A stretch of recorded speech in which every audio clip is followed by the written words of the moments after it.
Namaste and welcome.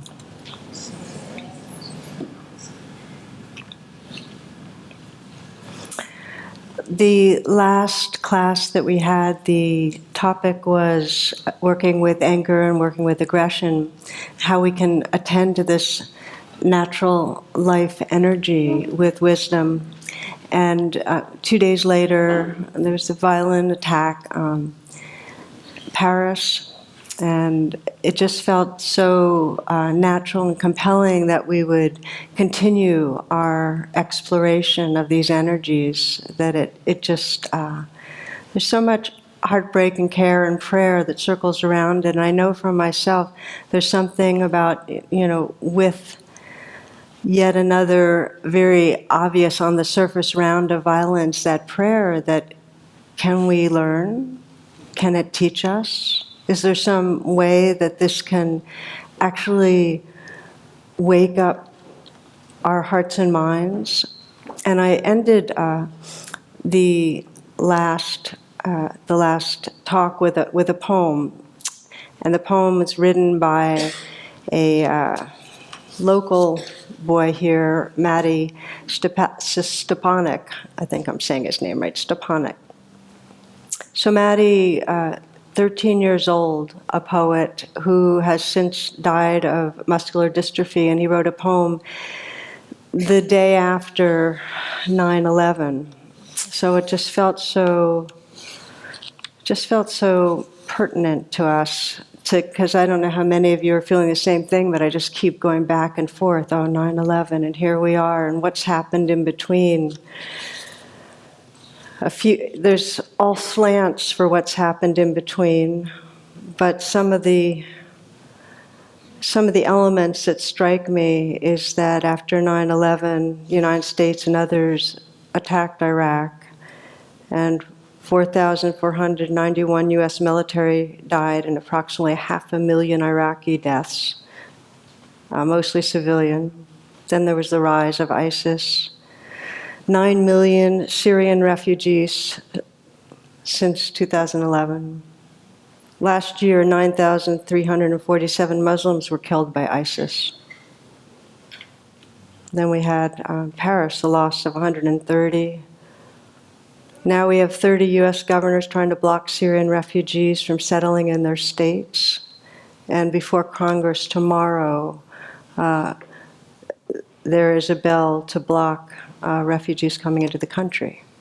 Syrian refugees that are running from the same violence and aggression that we're exploring.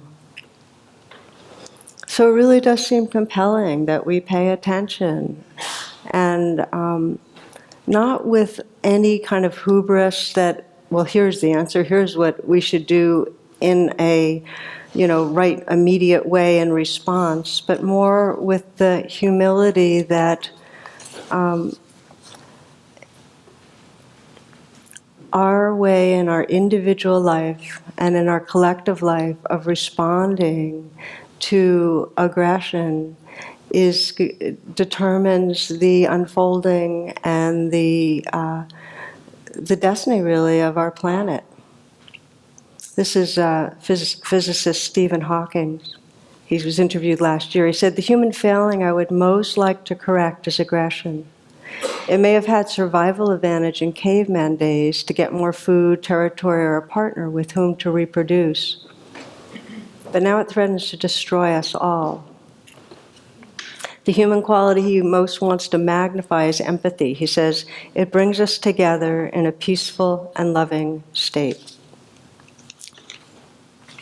So the big question that I feel like faces us in terms of our human evolution, our survival as a species, is whether we'll keep reacting to violence with violence, or whether the suffering of conflict will be impetus, as it happens in evolution, for a more adaptive response.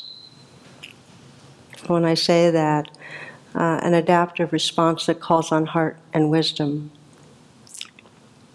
In the Buddhist tradition, there's a very well-known teaching that hatred never ceases by hatred, but by love alone is healed. This is the ancient and truthful way. And the mythic story that many of you have heard and are familiar with, and I want to kind of bring the spirit of that in here into this talk, is that in the Buddhist mythology, the shadow side, and that would be aggression when we're caught in it.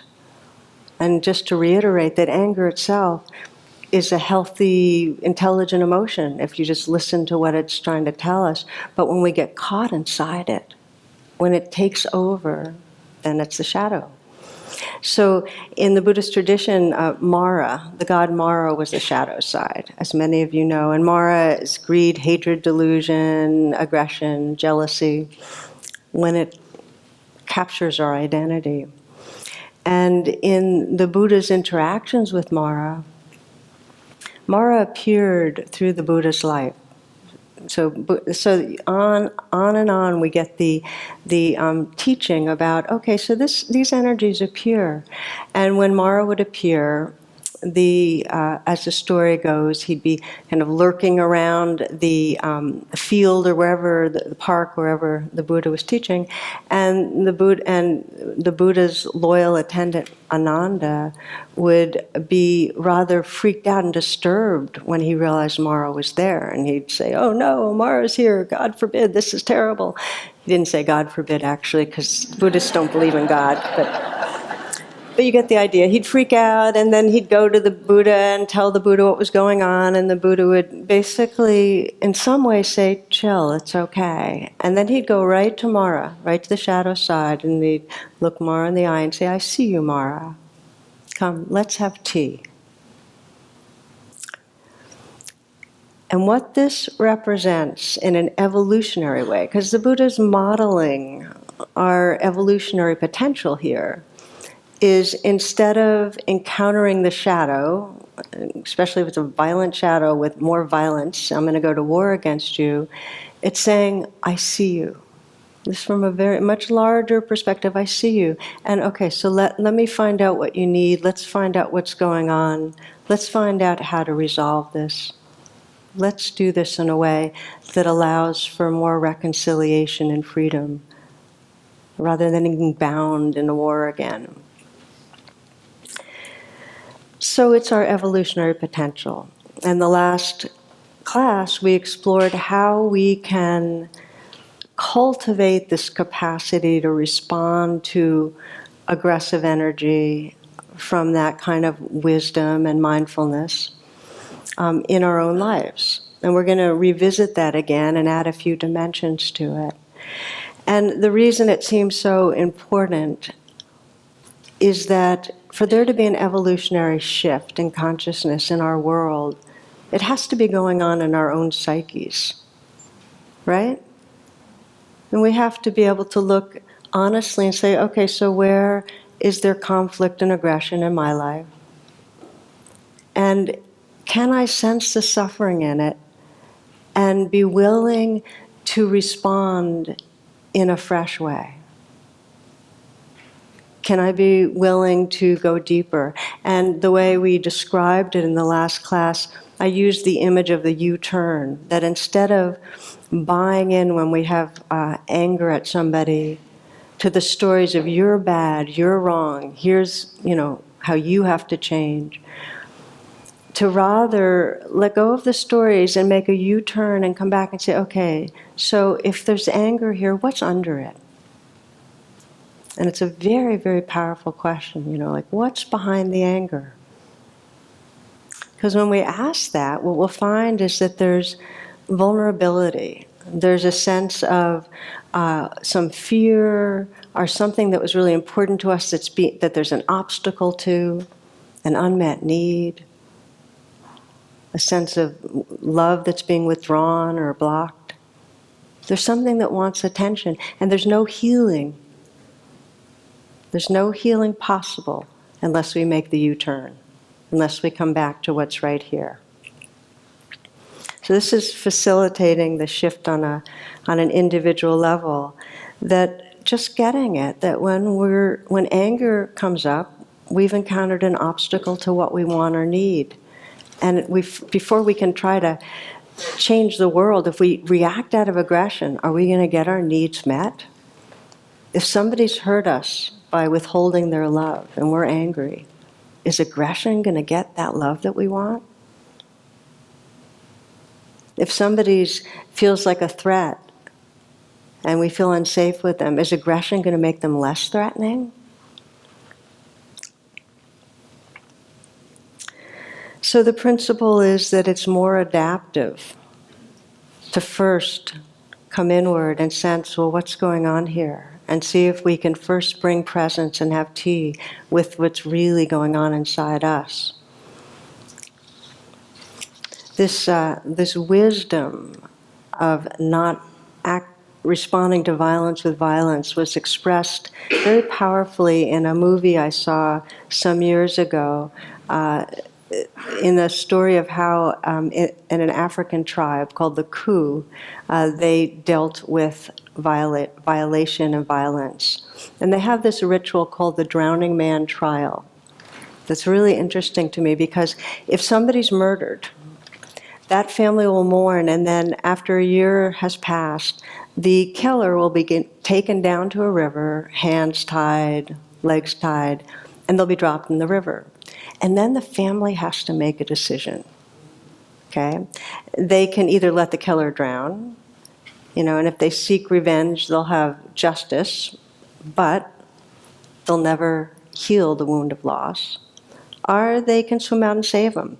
And if they save them, that's like admitting, okay, life's not always just, but they're accepting the reality of loss. They're accepting the loss, and that very act can begin to heal their wounds, their sorrows. And this is the way the Ku put it. They say, vengeance is a lazy form of grief. Vengeance is a lazy form of grief. That when we lock into getting back at, we can't actually heal the wounds inside us.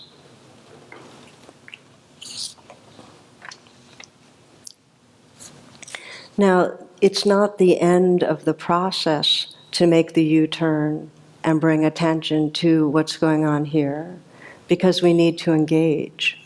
So this isn't like saying become passive and all you need to do is work on your inner stuff and then the world will just move along just dandily, everything will be cool. Then we have to engage, and we have to call our boundaries, we have to do anything we need to do to make ourselves safe.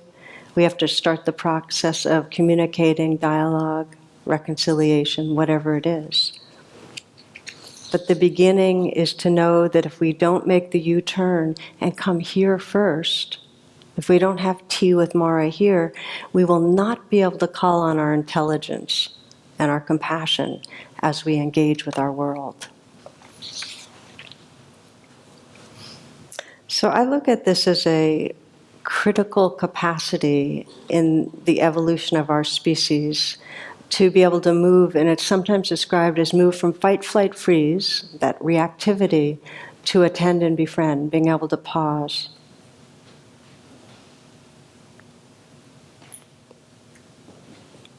Let's see.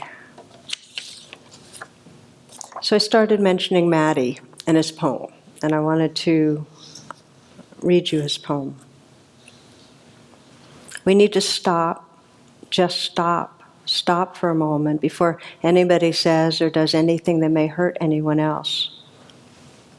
We need to be silent. Just silent for a moment before the future slips away into ashes and dust. Stop, be silent, and notice.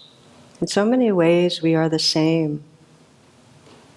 And now let us pray, differently yet together, before there's no earth, no life, no chance for peace.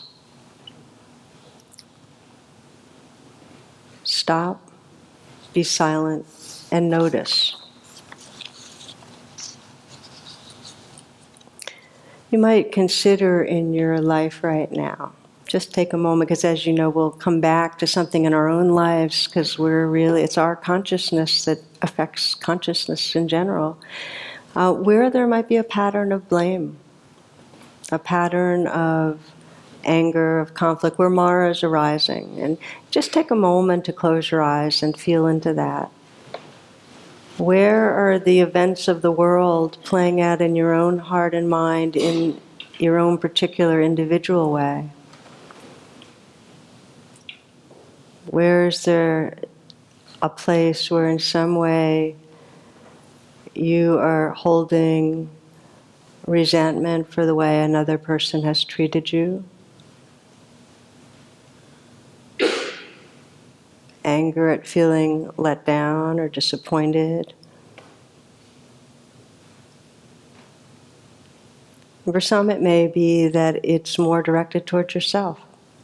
Our conflict and aggression is often directed inwardly.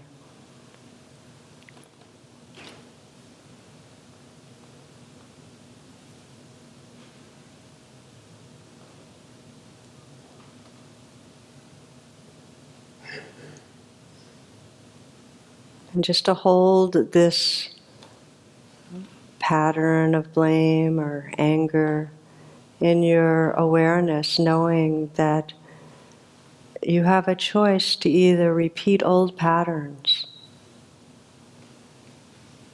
which really deepens the groove of our ego identity, that sense of a self that's threatened, insecure, or you can use this as a way to evolve and awaken your own heart-mind. And in so doing, it's not just a personal evolving, to know that you are contributing to the awakening of consciousness.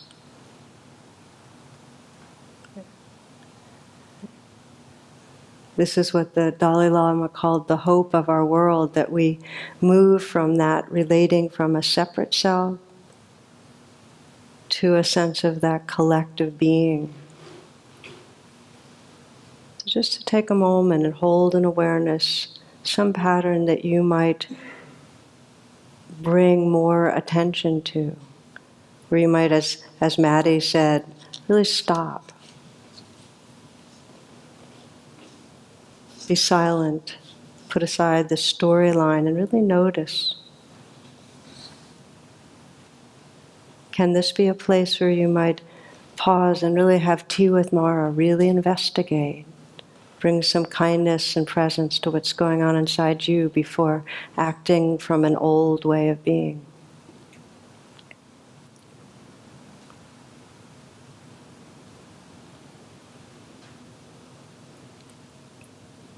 Okay, so take a few breaths and opening the eyes. We have very deep conditioning to create bad other. We go into it very, very quickly. It's deep in our psyches. We spent 10,000 times as long in small bands of hunter-gatherers as we have in our current way of being in society. 10,000 times as long. And as small bands of hunter-gatherers, a primary tool, in terms of psychological tool was judgment and blame, because it was life or death to recognize your in-group, recognize who wasn't part of the in-group, and it was part of the way was to sense that those out there are not human. They are unreal others, which enables us to violate them. We're no longer all our empathy apparatus gets kind of disconnected, and we can go ahead and violate others when they're unreal. So us versus them is deep in our psyche. And one expression of it, of course, is the sense of the us is superior. And we can see that whenever there's violence, there's a sense of the us, it's okay, we're superior. This is Desmond Tutu, the 1984 Nobel Peace Prize winner from Cape Town, South Africa, tells us this. He says, there is a story fairly well known about when the missionaries came to Africa. They had the Bible, and we, the natives, had the land. They said, let us pray, and we dutifully shut our eyes. When we opened them, why, They now had the land and we had the Bible.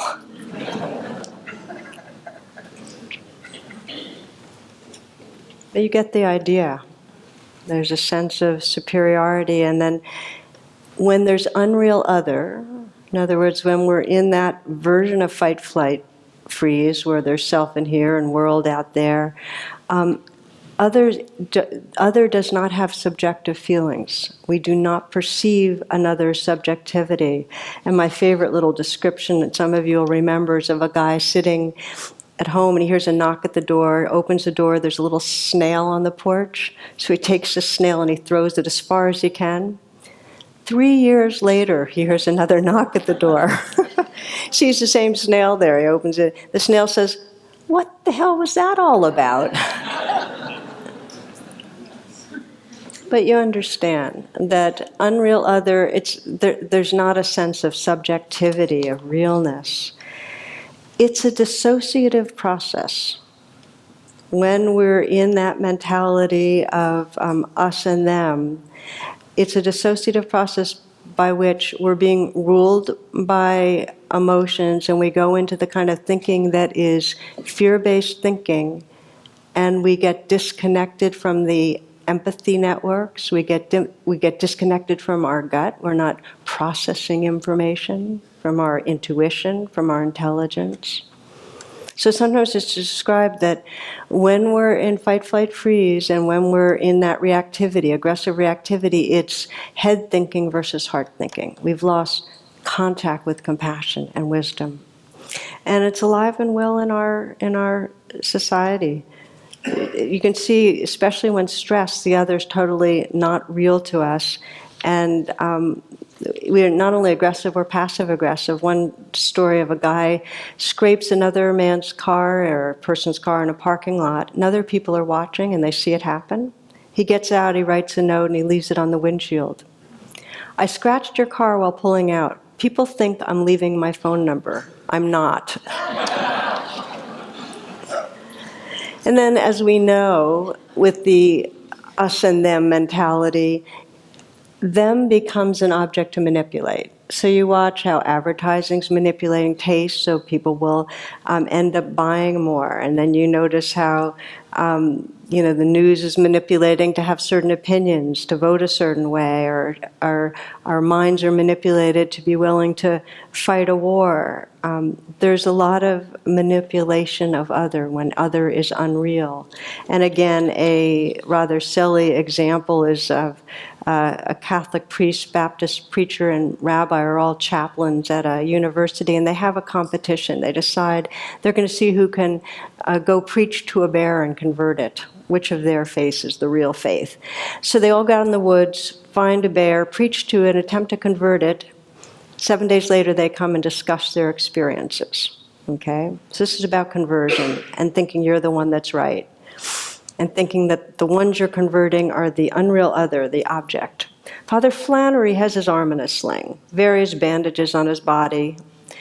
Well, he said, "I went into the woods to find me a bear, and when I found him, I began to read to him from the catechism. Well, that bear wanted nothing to do with me, and he began to slap me around. So quickly I grabbed my holy water, sprinkled him, and Holy Mary, Mother of God, he became gentle as a lamb. The bishop's coming out next week to give him First Communion and confirmation." Reverend Billy Bob spoke next. He was in a wheelchair, one arm, both legs in casts. In his best fire and brimstone oratory, he claimed, "Well, brothers, you know we don't sprinkle. I went out and I found me a bear. And then I began to read to my bear from God's holy word, and that bear wanted nothing to do with me. So I took hold of him and began to wrestle, and we wrestled down one hill and up another and down another until we came to a creek. So I quickly dunked him and baptized his hairy soul. Just like you said, he became as gentle as a lamb. We spent the rest of the day praising Jesus. Hallelujah." Okay, now we have the priest and the reverend are both looking down at the rabbi. He's lying in a hospital bed. He's in a body cast and traction with IVs and monitors running in and out of him. Really bad shape. The rabbi looked up and said, "Looking back on it, circumcision might not have been the best way."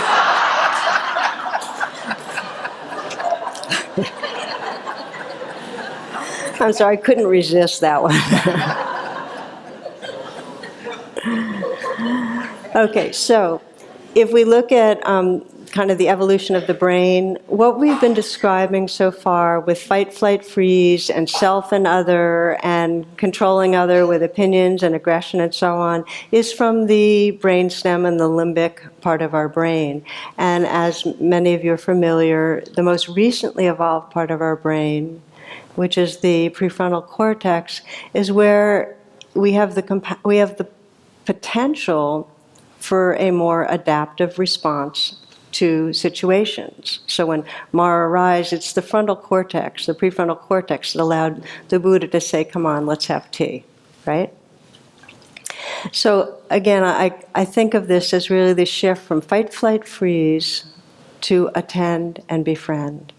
Or as Maddie described it, we really need to stop, be quiet. Let our stories of bad other go to the wayside and really notice. Okay. So we're going to look at it a little bit more, how we can do that. And just to name that it becomes most challenging when there's been trauma, when either personally or as a society we've been traumatized, to be able to move from that natural reactivity that's been there for hundreds of thousands of years of responding with violence to violence. It's very hard to get out of that when there's trauma. So I want to particularly look at that because that's what's in our world right now, a lot of trauma. And it's in many of us.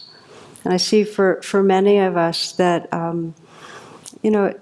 it can be trauma that is from the way we were brought up, from really feeling that we weren't safe or loved. It can be trauma because we are part of a non-dominant part of the culture and we've experienced the generational trauma of oppression.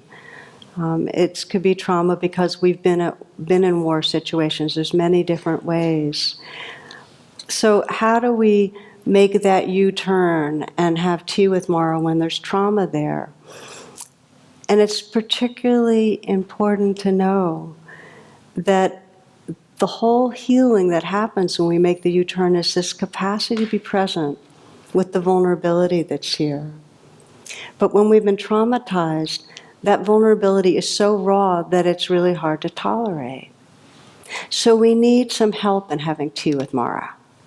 If you tell somebody that's traumatized, just make that U-turn and be with the vulnerability that's there, it won't work. Either they won't be able to, or they'll feel even more trauma. So what is it that lets us make that U-turn and be with the rawness when there's trauma? Is that we need to do some, what we call resourcing first. We need to access some sense of strength and stability before we can fully engage and have tea. It's like, in a way, we have to have some coaching or a pep talk or something before we directly have tea with Mara. And you might think of it in terms of a child who's having a tantrum. And if you tried to say to that child, just get in touch with what's under your feelings. Or, this way of acting angry is not going to get you what you want, or, whatever of the mental things we do, or, your blame right now is just separating you from what you love, or, it doesn't work, right? So what is it that helps? And in a way, that child needs to feel some sense of soothing, comforting, a larger belonging holding them, because the very nature of trauma is we feel cut off.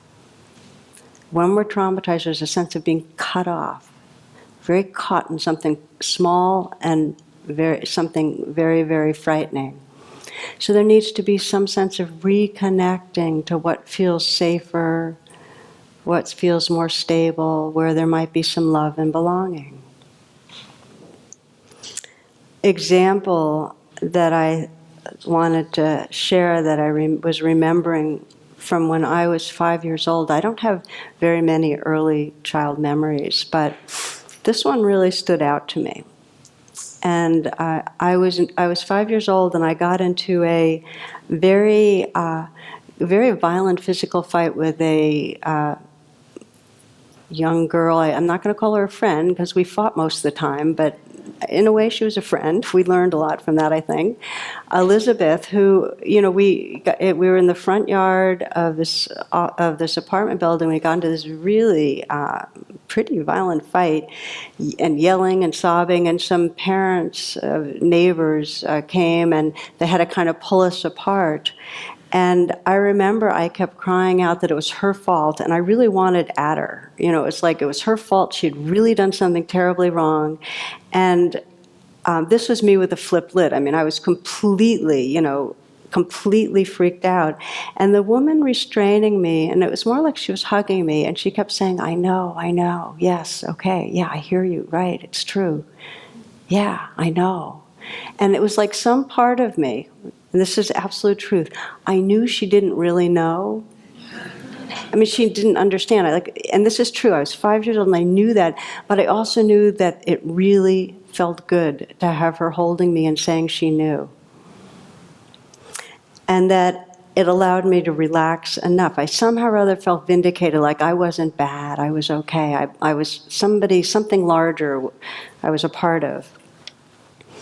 So anyway, we were able to make up, and we actually came to a very rational resolution, which was we had planned fights where we would lie on a couch and our heads would be at either end of the couch and we'd just kick each other.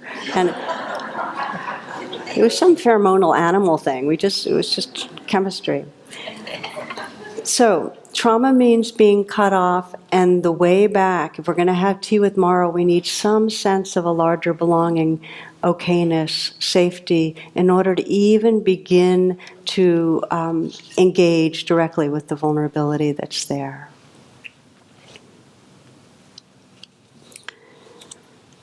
There are several steps to reconnecting that I found really make a difference when we're feeling that kind of anger. And one of them is that we need to forgive that the anger's there. Because often when we're caught in that, there's a part of us that feels really ashamed or like this shouldn't be happening.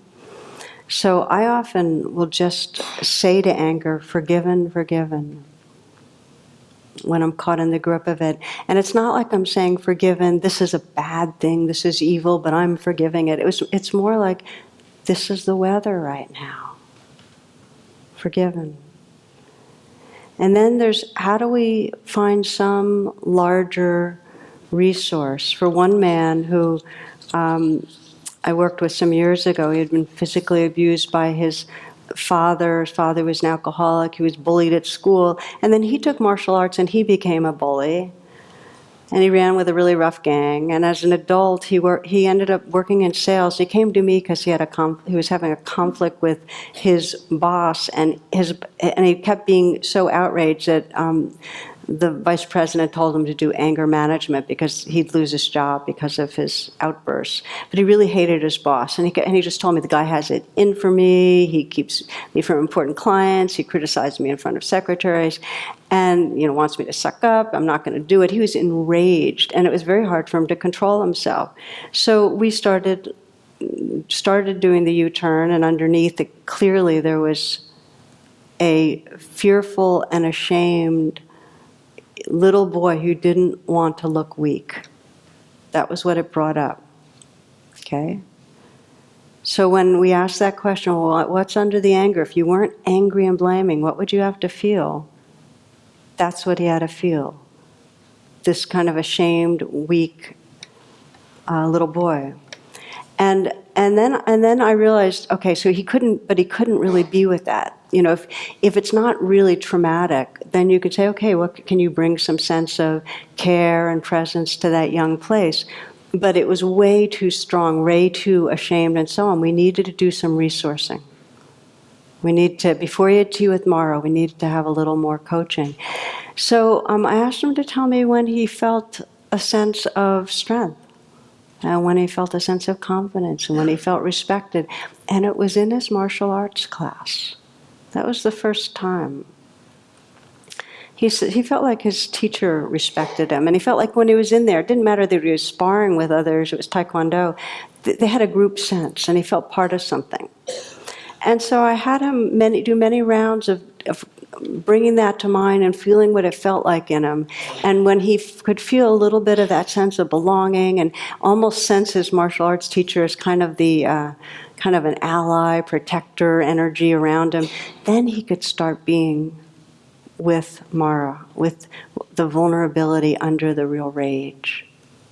And that brought a huge amount of healing. He was able to be at work. He still hated his boss, and he still had a bit of an attitude that it didn't all change a lot really quickly, but he didn't lose it. He had more of a window of tolerance, which is what he needed. For another woman in AA, she when she was drinking, she was angry, and she would drink because to soothe kind of some of the feelings of that she didn't belong in the world. But she got really alienated from her son and her daughter-in-law, and they wouldn't let her see the grandchildren because of her anger and her energy. So she went to AA, and the way her U-turn happened was that it was really, underneath her way of acting out was a sense of totally being rejected and flawed, damaged goods. Again, it was way too much. But she found that the energy of her sponsor really took her under wing and really accompanied her. She started feeling a sense of belonging, and at her meetings. And then when she started sponsoring people, it got even deeper, that she felt a kind of meaningfulness that let her then start to be with Mara, be with the deep vulnerability and the deep wounds. I'm giving you these examples because it's not so easy as to say, just make that U-turn and be with what's under anger. We need help. And sometimes we can do it meditatively in our minds, and sometimes we do it with real humans. But the last piece I want to bring up is that this having tea with Mara, the healing that comes from it, is a shift in identity.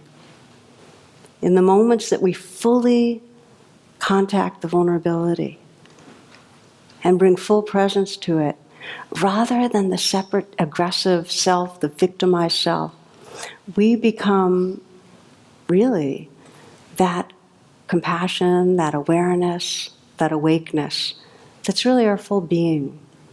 And in the myth of the Buddha, during the night of his awakening, Mara kept appearing, and the Buddha kept having tea in the sense of really bringing compassion and presence. But there was a final moment when Mara appeared, and Mara appeared in the form of doubt. Like, who do you think you are? And the Buddha reached out. He had to resource himself first. Does that make sense? It was such a deep challenge to his well-being. Who do you think you are? He wasn't able to directly have tea with Mara, so to speak. He wasn't able to directly be present. He first reached out and he touched the ground and called on the earth goddess to bear witness to his goodness in his heart. And at that moment, in the mythology, the skies darkened and there were lightning bolts and thunder. And then it was the Buddha's was mirrored in his goodness and his worthiness, and Mara disappeared.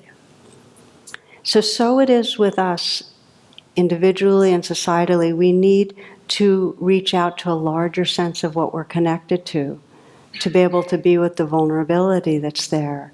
And this is happening now in a societal way, in the kind of groups that are forming, where people that have been in conflict come together, different circles often.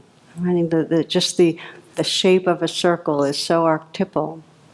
But the first that became well known was the Truth and Reconciliation gatherings, where people will come together and speak their truth, but there be a field or a container of safety. There were rules, there were guidelines. And so many describe the power of being able to speak the truth of the violence. This is, again, rather than reacting to violence with violence, naming truth, listening, bearing witness to vulnerability, And in that, that's having tea with Mara, the sense of a collective belonging and some healing. I read about a Camp for Israeli and Palestinian teens that did something similar. Again, they're creating a safe space, a space with guidelines and rules. And at the end of one authentic truth-telling and listening, one Israeli said to a Palestinian girl, "If I don't know you, it's easy to hate you. If I look in your eyes, I can't."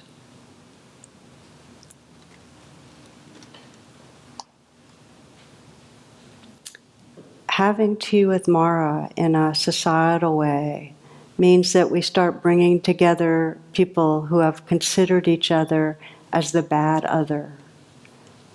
And it's only through coming together and speaking our truths and getting to know each other and our vulnerability that there comes this bigger sense of identity of we. If I look in your eyes, I can't hate you. We need to begin to have that kind of communication.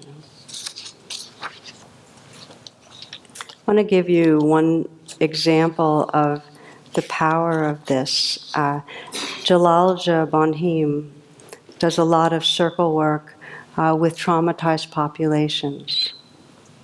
And again, when I say the Buddha reached out and called on something larger, the circle is an enlarged belonging. It's a larger space that allows for this kind of connecting with vulnerability. And so she creates these circles, and in one of the circles, it was 6 Serbians and 6 Bosnians. This was in the 1990s after the Yugoslav war. And they would meet regularly, and they met regularly to start healing the wounds and moving towards peace. And one of the Bosnian women got very triggered during one of these circles and expressed rage at having been raped by the Serbs to avoid having her children killed. So the facilitator made a request that those in the circle take in what she said and express their sorrow that it happened. Because again, in having tea with Mara, it's attend and befriend, naming the vulnerability, bringing kindness. So that's the process. But what happened was, this is really powerful, is that the Serbs could not apologize or could not express sorrow because they felt like if they did that, it would be like they themselves were guilty for what happened. And they felt like, well, I never raped anybody. Why should I apologize if, for that happening? So there was like this locked experience where this woman who was traumatized had expressed her trauma, but rather than we hear you and the sense of that vulnerability be met with the group presence, there was no, we can't apologize for that.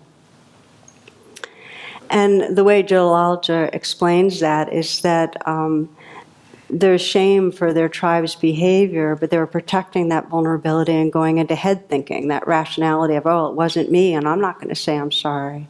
And it's a lot like a white person saying, I can't express sorrow for the generations of violence that have happened to people of color, to African Americans. I wasn't the one that enslaved. I'm not the one that is killing African American men in the streets. So I shouldn't be the one to apologize. So it's not wanting to feel the I'm bad feeling. So as Jalalja says, in situations like this, where they're having tea with Mara, but it's getting shut down because there's not the possibility of meeting what's happening with compassion, she said, if one person is evolved in a way that they can respond empathetically, that can shift the sense of the identity of the group and the experience of others. And there was one person, her name was Bajana. And so what happened was finally this Serbian woman drew her shawl across her shoulders and walked slowly across the circle and sat down in front of Medina. And then she held Medina's hands in her own and very gently, very tenderly said, Medina, I believe you. I believe you completely. And so both women had tears streaming down their face. They were looking into one another's eyes, and convinced of Dhyana's sincerity, Medina nodded wordlessly. And in that moment, as the facilitator described it, in that moment they really saw each other, and the room was totally silent, and there was a sense that something sacred was happening. And this is the shift we talk about that can happen within our own being and with each other and in groups. A shift of identity from separateness and selfness to we. That there's something, you know how Maddie said it, can we see how much we're the same? So we can pray differently in our own ways, but know that same heart's there. They touched into that sameness.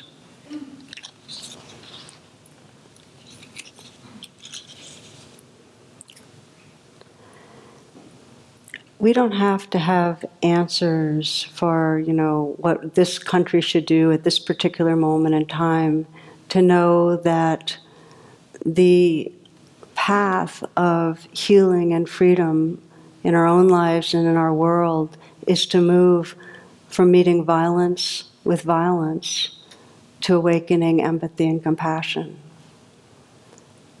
And we also know that it won't happen in our world if it doesn't happen in our own hearts and minds.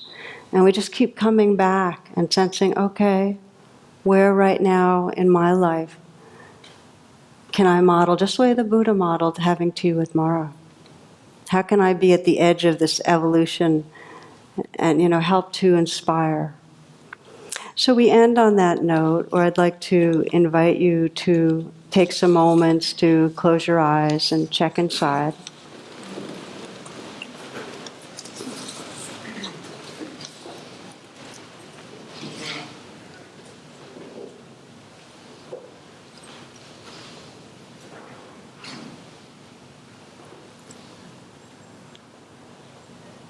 Earlier we've reflected and just to touch into one place where there might be some sense of blame, resentment, anger that we're carrying in our hearts, that we'd like to bring more consciousness to, more inward attending and befriending, where we'd like to evolve our response. So again, just to bring that to mind. One place where on some level you've been responding to aggression or greed or whatever with your own sense of aggression.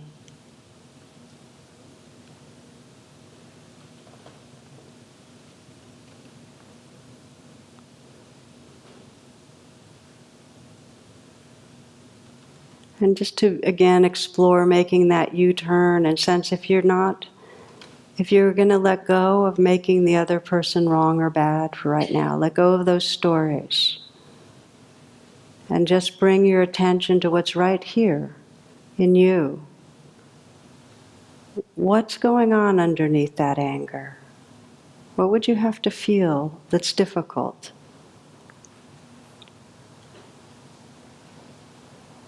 Is it a sense of being powerless? Is it a sense of hurt or shame? Is it a sense of fear?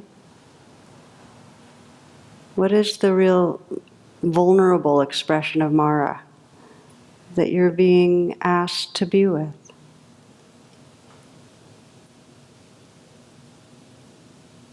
Vengeance is a lazy form of grief. It's also a lazy form of reacting to fear, to hurt.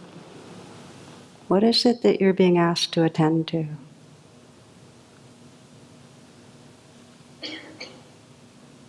And is it possible to bring some kindness to this place in you?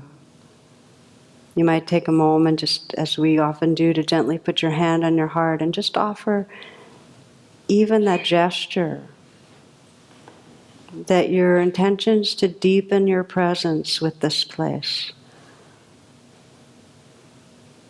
That willingness, it's an evolutionary willingness to, and it's courageous, To turn the attention from bad other to bringing kindness, bringing understanding, bringing presence. Having tea with Mara right here. Stopping, being silent and noticing what's here with kindness.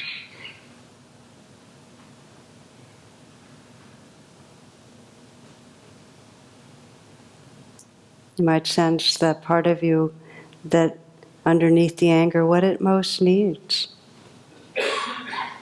There's always an unmet need with anger, that what we wanted from another person that we're not getting, whether it's respect or understanding or love.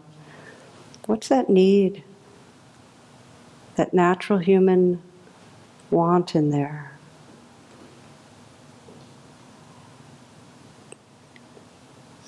Safety, care. Just sense your wish, your intention to feel held in that, to offer that kindness and understanding inward.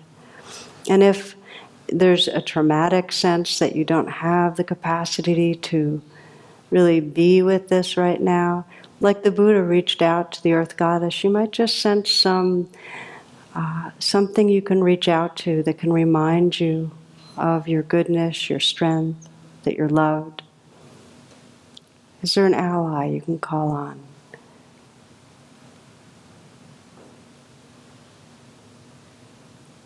Sometimes it helps to bring to mind a healer, a therapist, a teacher, a friend, a pet, a spiritual figure, and just sense that that being's energy is moving through your hands to your own heart.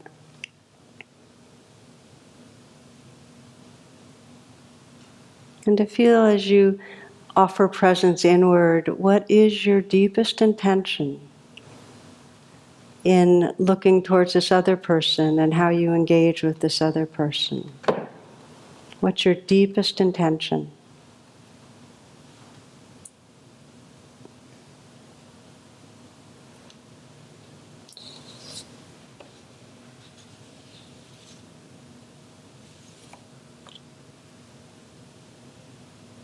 And know that if your intention is sincere,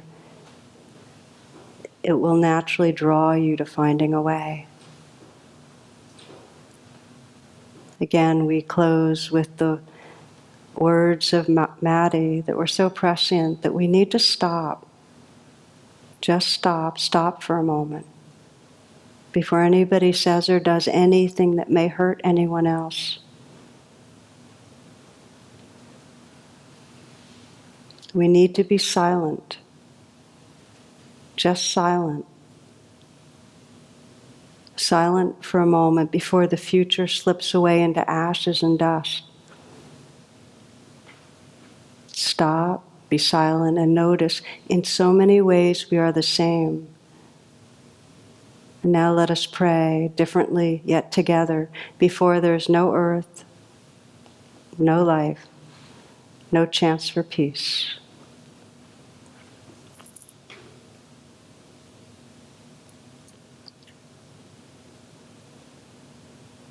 So we close with a prayerfulness that we may wake up these hearts and respond to our world from increasing wisdom and love. May there be peace on earth. May there be peace on earth. May all beings everywhere awaken and be free.